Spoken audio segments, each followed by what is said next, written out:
The title of my talk today is Blood on the Red Banner, Primitive Accumulation Under Socialism. So with the exception of the next panel that we have, and also the paper that we already heard on Hungary, most of the papers that we're discussing at the conference today highlight the processes and the violence of primitive accumulation under capitalism.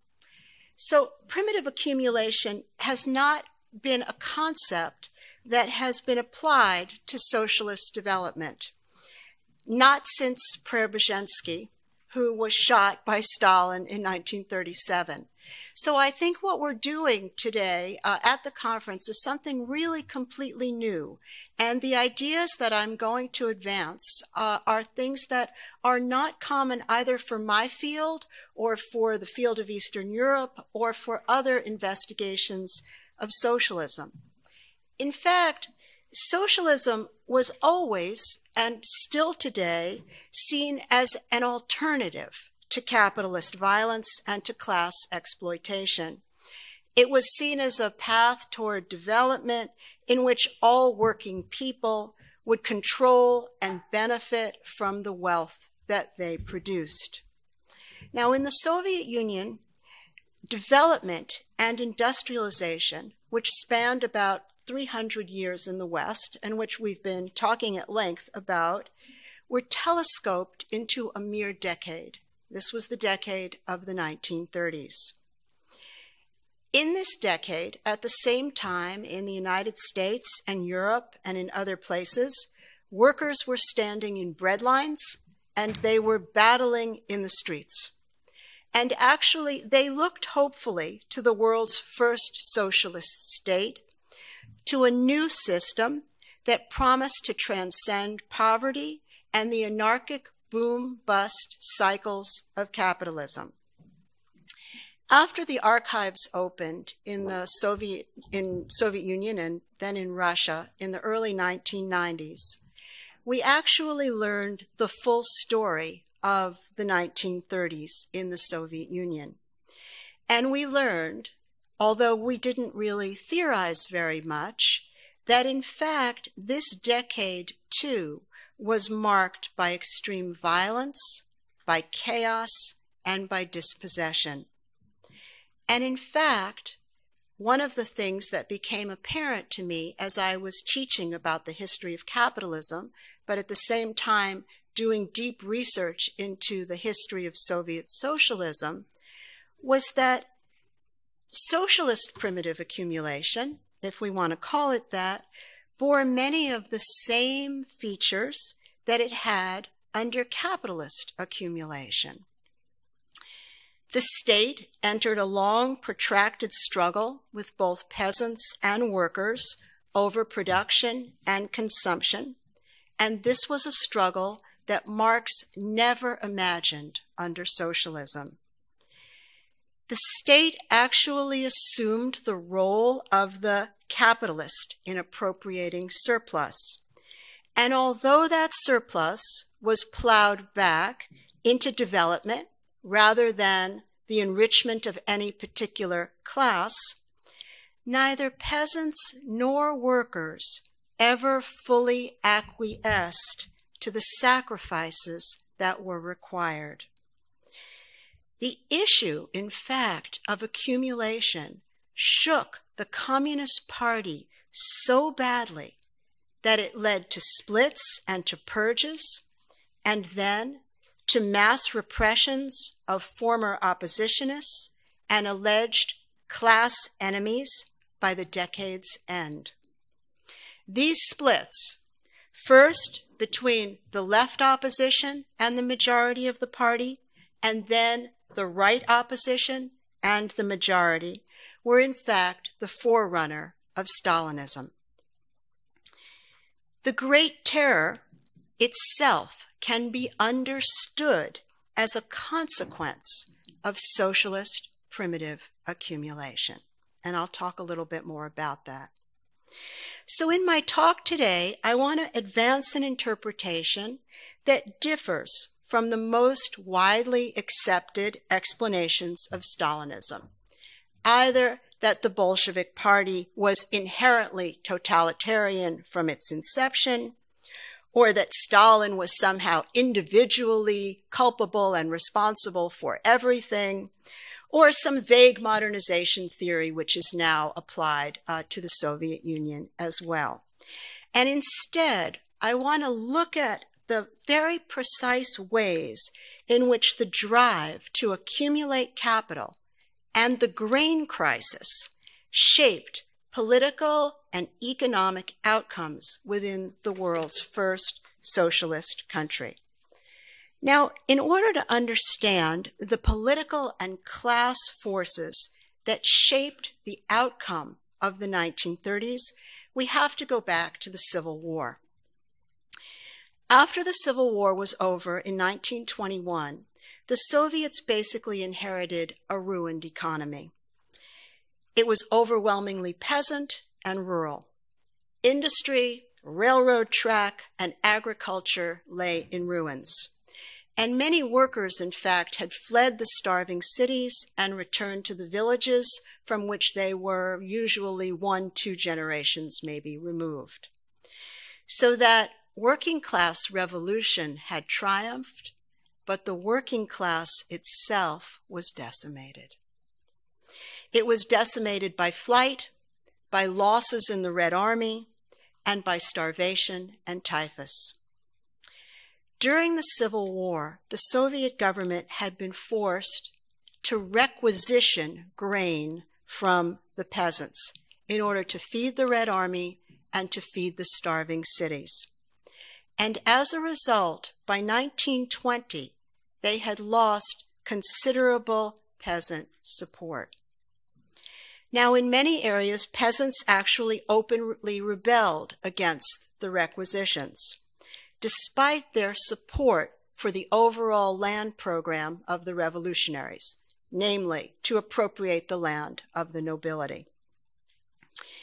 The new economic policy, or NEP, was adopted in 1921 after the Civil War was over, and it aimed expressly to repair relations with the peasants. NEP was an interesting combination of free market and socialist forms. The government took control of major industry, called the commanding heights, and over and above the grain that was sold to the government at set prices, peasants were then free to market whatever surplus they produced on the free market. So for whatever price the market would bear.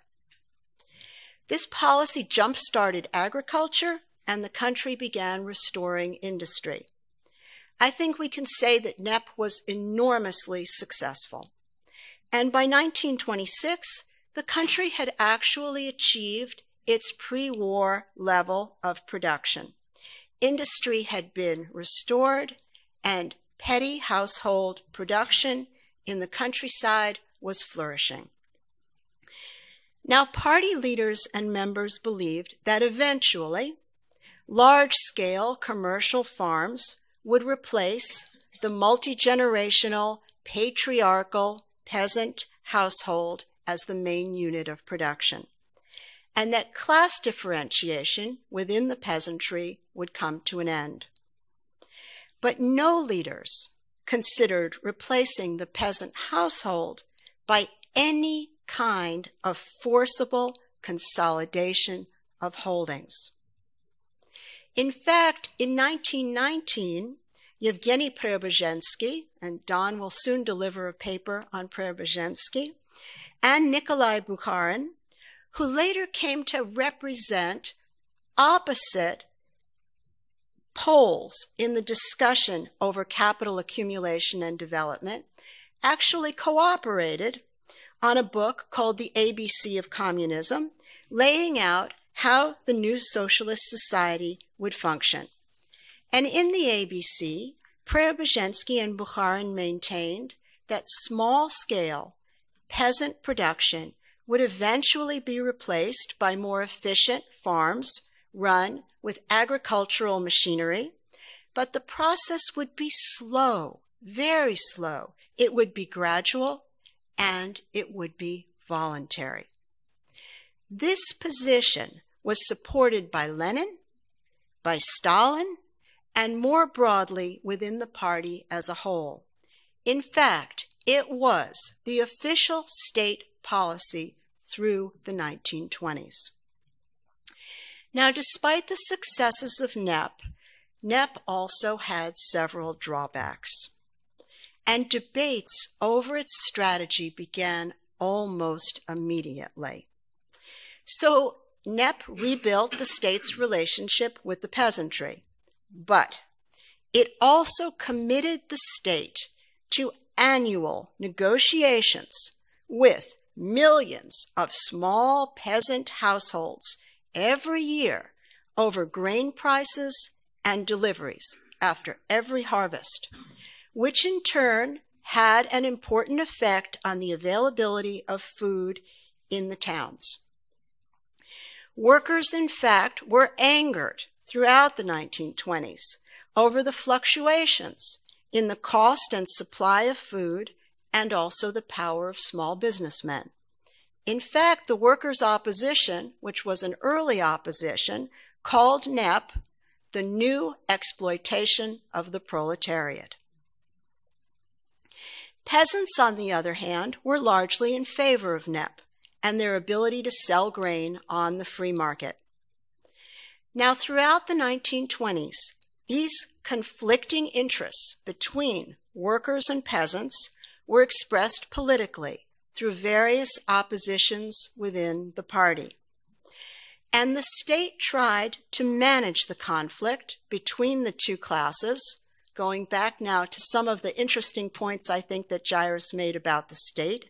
So we see the state trying to manage these conflicts basically by fiddling with prices, with the price of industrial and consumer goods and the price of grain. These two sets of prices we can represent as the prongs of a scissors, and Trotsky called this the scissors crisis. In other words, the prices were sometimes like this and sometimes like this. So the state was constantly fiddling with the pricing.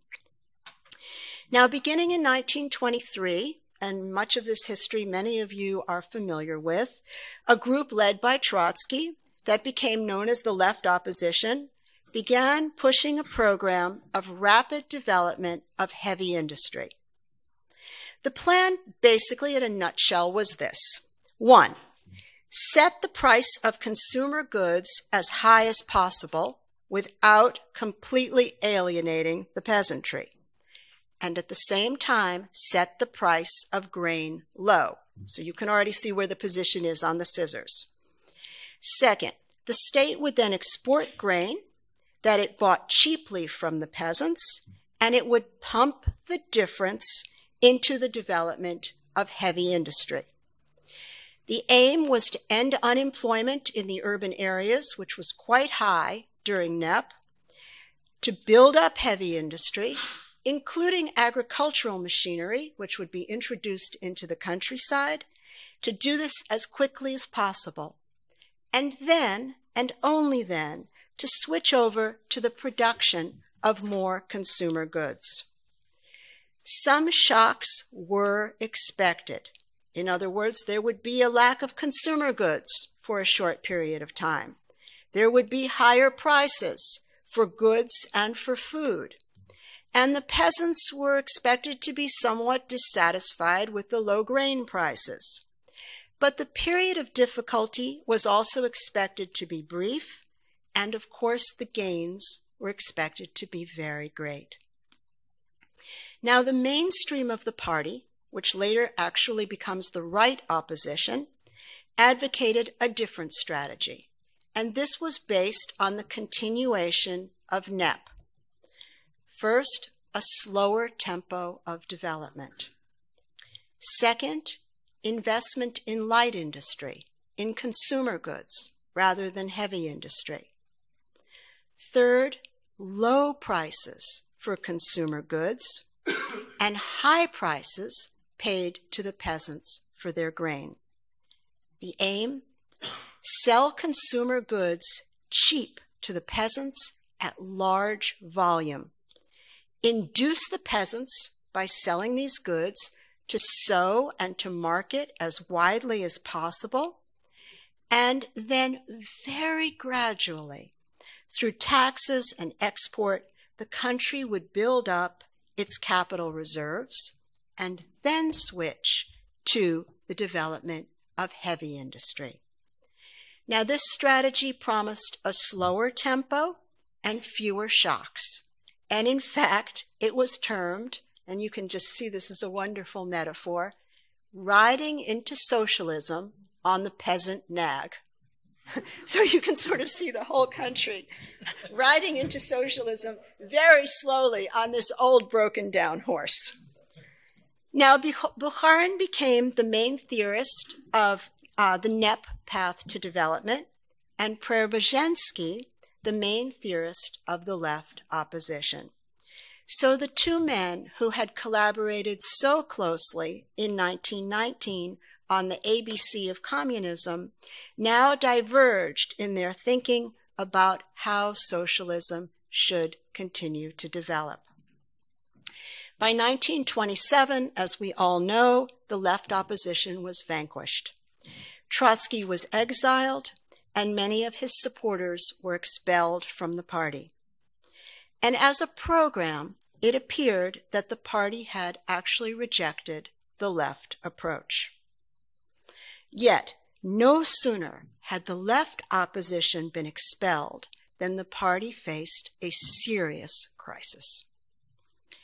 Shortfalls in grain procurement in 1926 and then again in 1927 resulted in urban riots, breadlines, and protests among workers in the factories. The protests over bread placed heavy pressure on party leaders to protect their working class base and to resolve the impasse with the peasantry. New splits in the party now arose over what to do. And the decision was made quickly to institute two measures. One was a carrot and one was a stick, as applied to the peasants.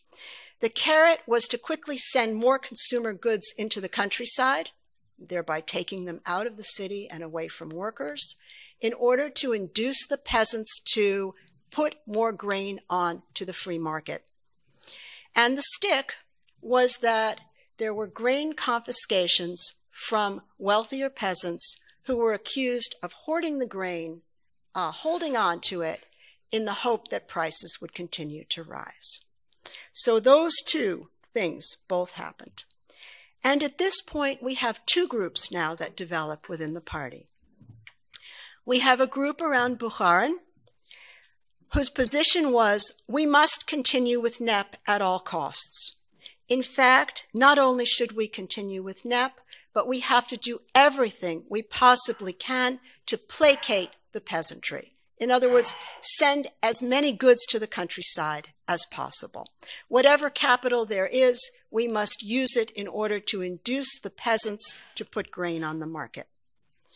A second group, which gathered now around Stalin, was collectivize the peasantry and move forward with a program for rapid industrialization.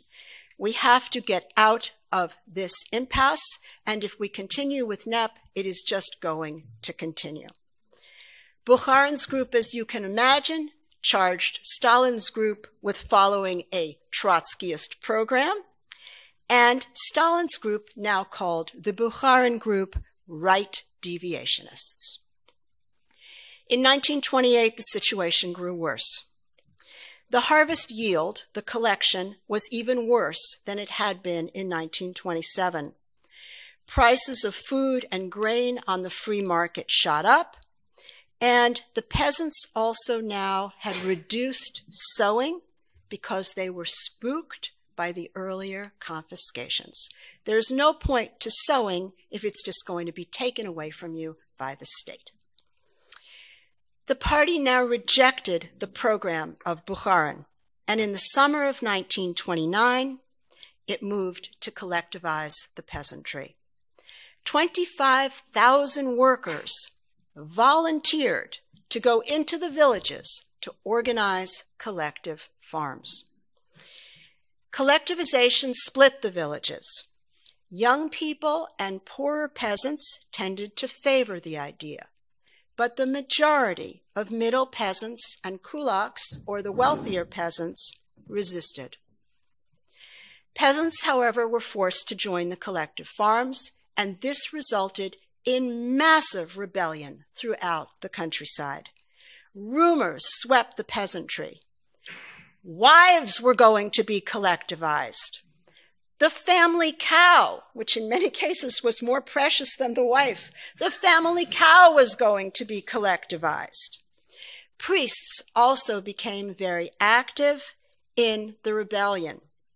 And there was a call, all kinds of written calls for uprising, actually written by the priests, who were often the few literate people in the villages, that began circulating throughout the countryside. The priests claimed that the apocalypse was at hand. In other words, all of this was now placed in religious terminology. The Antichrist had come, and it was the end of the world as prophesied in the book of Revelations. Peasants began slaughtering their livestock rather than collectivize it, and the streets of the villages ran with blood. The slaughter had enormous consequences for future sowing. There was no manure, as well as for food deliveries to the cities. At this point, the party moved quickly to end the rebellion. And in December 1929, it took the decision to liquidate the kulaks as a class and arrest the priests who had fomented the rebellion. It instituted extrajudicial sentencing, and over 1 million peasant families were deported from their villages. A significant percent of the exiles were not in fact kulaks, but were middle peasants who had resisted collectivization. Families were deported under terrible conditions. They were dumped in something called special settlements, in forests and in wastelands, where they died from starvation, illness, and cold. Thousands, perhaps tens of thousands of people attempted to escape from these impoverished settlements. And like the dispossessed who took to the roads in England in the 18th century, these itinerant, embittered, and hunted people crisscrossed the country, concealing their former identities in search of work and housing.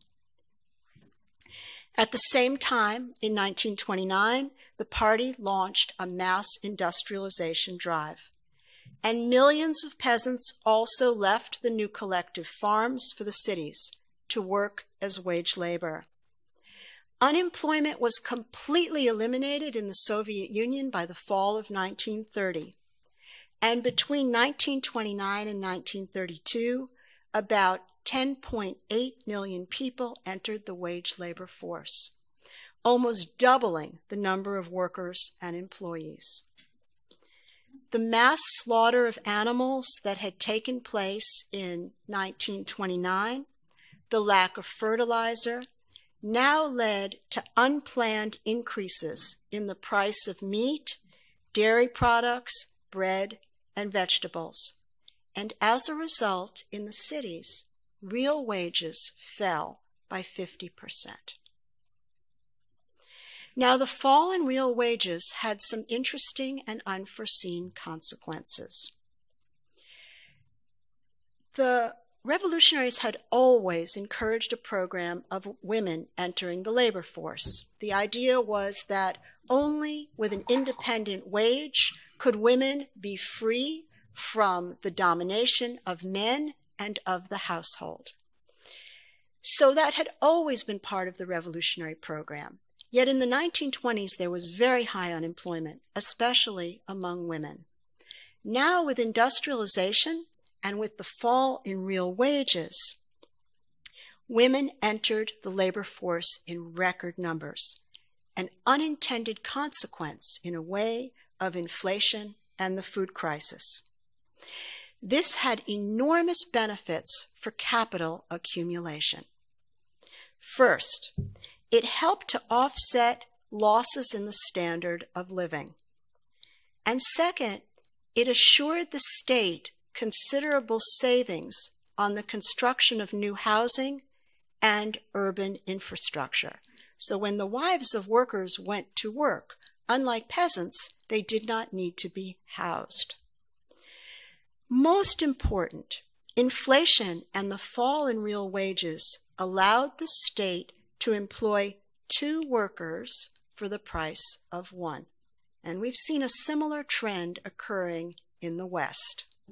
So whereas a man's wages were once sufficient to cover the costs of rearing a family, beginning in 1929, a family needed at least 2 wage earners to maintain itself. The state realized the output of 2 workers for the price of 1, plowing the profit, if we want to call it that, or the surplus value that the workers created, now back into industrialization. And in fact, in the second 5-year plan, women constituted almost the entire group of incoming new workers, which is a fact that is never mentioned in labor histories. I did mention that in Women at the Gates. It was a remarkable fact that when I saw it. Living conditions in the cities and the new industrial settlements were very harsh. Many workers and party members suffered from malnutrition. Migrants from the countryside found jobs easily. It was easy to find a job in the 1930s. As a matter of fact, the factories and the new construction sites were begging for labor, but housing could not keep pace. So you had huge waves of people crashing into the cities, clogging the railroad stations, moving from one building site to another, creating mass turnover of the labor force and chaos in the towns. In 1932, in an attempt to control the flood of people into the cities and to stabilize the labor force, the state established mandatory internal passports for all urban residents. Now, internal passports were first introduced by Peter the Great in 1724 during another spurt of industrialization. They were reviled by revolutionaries everywhere, throughout Europe, throughout Russia. That internal passport was hated. And they were abolished almost immediately when the Soviets took power. They were abolished in 1918, right after the revolution. They got rid of the internal passport. So their reintroduction was a reversal of every past revolutionary program, not only in Russia, but throughout all of Europe. Every person 16 years and older living in the towns or doing wage labor had to register for a passport. In order to take a job, to receive urban housing, in order to move, people had to register with the militia and present their passport. Now, peasants did not need passports, but they could not move to a town without one. Anyone in an urban area who was found without a passport was liable to expulsion or criminal prosecution. The state used the passport system for many, many different things over the years, but mainly it was used to stop the influx of peasants into the towns, to control sources of new labor, to slow labor turnover, and to purge the towns of criminals and vagabonds and promote new forms of labor discipline. So after passportization, the entrance of peasant migrants into the overcrowded, overstrained towns slowed. And officials used the passport system to remove dispossessed kulaks, private traders, people deprived of voting rights like former nobles, and criminals from the cities. In fact, factory directors were actually encouraged to comb their personnel records to ensure that none of these groups were now, quote, masquerading as workers. So for those people who concealed their pasts, former nobles, priests, former kulaks, the passport, if they got a passport, it became a ticket to a new life. Yet the passport also ensured people's silence, because any worker who participated in a protest immediately ran the risk of a background check. Now, under the impact of hardship and hunger, the new working class splintered politically. Many workers remained strong supporters of the party and its policies. Young workers in particular benefited enormously from new opportunities for education, skilling, and upward mobility. Women workers did too. Yet food shortages, poor living conditions, strained services also eroded support. Collectivization, the 1932 famine, and dekulakization left many peasants and new workers with very bitter memories. There were some protests, especially among more poorly paid workers, but they tended to be short, spontaneous, and easily diffused. It's perhaps, I think, a measure of how strongly workers supported socialism and how strong their hopes were for it, that the social tensions of industrialization did not produce greater protest. Within the party, no active, organized opposition to Stalin's policies from either the left or the right remained. Open debates ceased to exist, although party and state organizations, from the very highest level down to the mid through the lower levels, were filled with discontented critics harping on Stalin's mistakes. Also, former oppositionists did not disappear. Many of the left oppositionists, once the party adopted a program of rapid industrialization, went back into the party, and many of them actually assumed very high posts.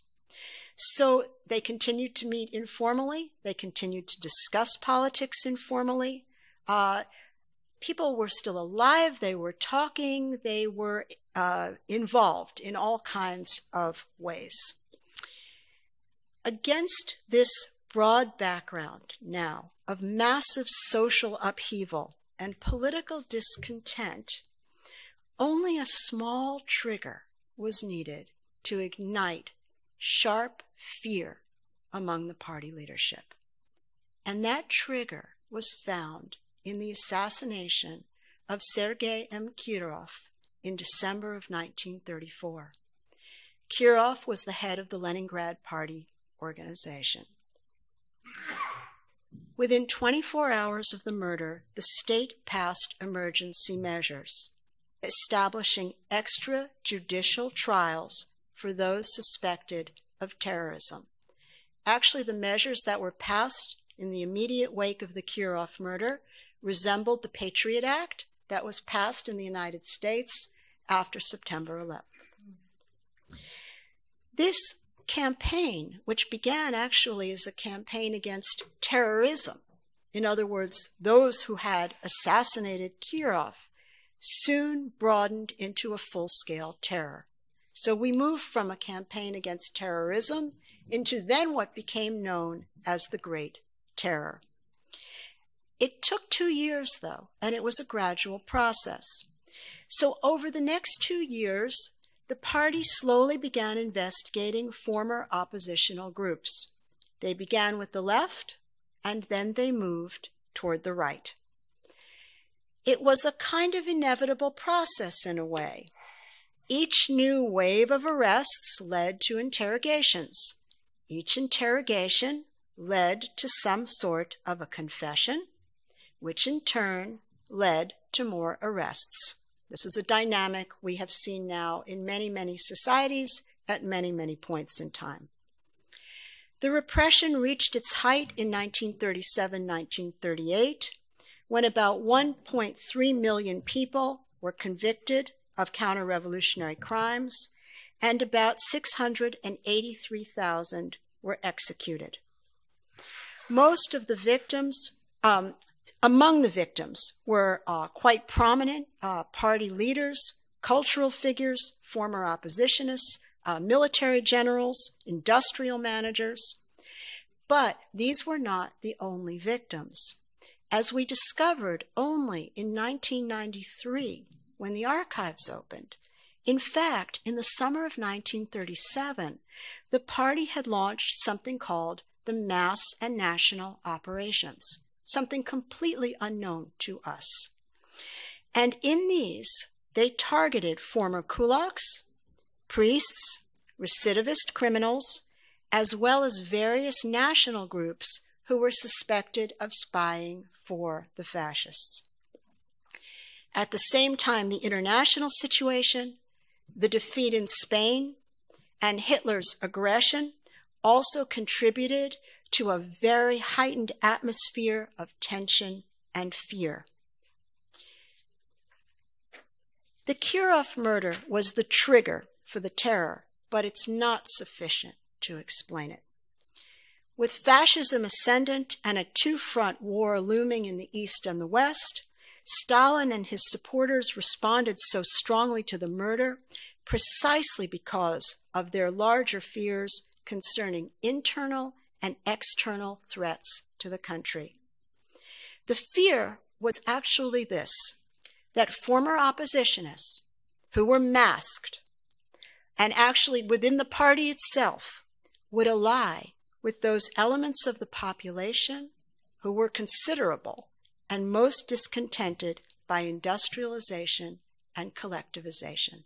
In other words, in part, the base that had brought the party to power, workers and peasants. Domestic upheaval, hidden oppositionists, and the foreign threat were, in fact, the major themes of the Moscow show trials.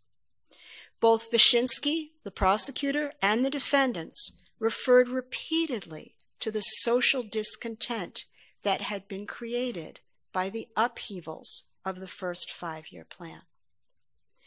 And the targets of repression grew beyond just the former oppositionists to include those very groups in the mass and national operations who had been most embittered by the policies of socialist primitive accumulation. Now, this huge paroxysm of violence came to an end in 1939 as Hitler was marching east. The country, by that time, had built an industrial economy in historic speed at great human cost, but it was also now capable of defeating the Nazi war machine. So, in conclusion, the process of socialist accumulation, primitive socialist accumulation, shared certain similarities with that of capitalism. First, the dispossession of the peasantry and the creation of the proletariat provoked great social strains and resistance. Second, the labor of workers, women, and peasants created the surplus that fueled industrialization. And the struggles over appropriation of that surplus continued to shape all groups' relationships to the appropriators, namely to the state. Third, a body of law aimed at eliminating itineracy, fixing both the rural and the urban populations in place, and criminalizing vagabondage and theft developed in response to the chaos of dispossession and the mobility of labor. Fourth, massive violence accompanied the transformation under both systems. In fact, we can think of Stalinism as the first socialist variant of socialist primitive accumulation. It's also useful, however, to think about the differences, and these are many. 1. Under socialism, industry and land were never privately owned. 2. Peasants who remained on the land became collective farmers. They were not pushed off. They did not become wage laborers. Land itself never became a commodity. 3. Wage labor increased enormously, but labor never became a commodity either. There was no free market within the country, or relatively, only actually a tiny free market. Planning took the place of the market in terms of guiding allocation and industrial development. And capital was plowed back into industrial development and also into social services, not into the creation of a deeply differentiated society or a wealthy upper class. There was differentiation in the Soviet Union, but even through the Brezhnev period, it remained extremely small in comparison to capitalism. Development in the Soviet Union, unlike many underdeveloped countries, never required foreign investment or loans, and as a result, the country avoided imperialist or neocolonial forms of exploitation. And then finally, there was massive investment in education, medical care, and cultural life, which eliminated illiteracy, lowered infant mortality, and raised the population to levels still dreamed of by poor and working class people all over the world. Yet for those of us, I think, who still believe that the red banner holds some hope for the future, we cannot forget Bukharin's last words that were written on the eve of his execution in 1938 in a letter from prison. He wrote to us, "Remember, comrades, that on the red flag you carry on the victorious road toward communism lies a drop of my blood as well."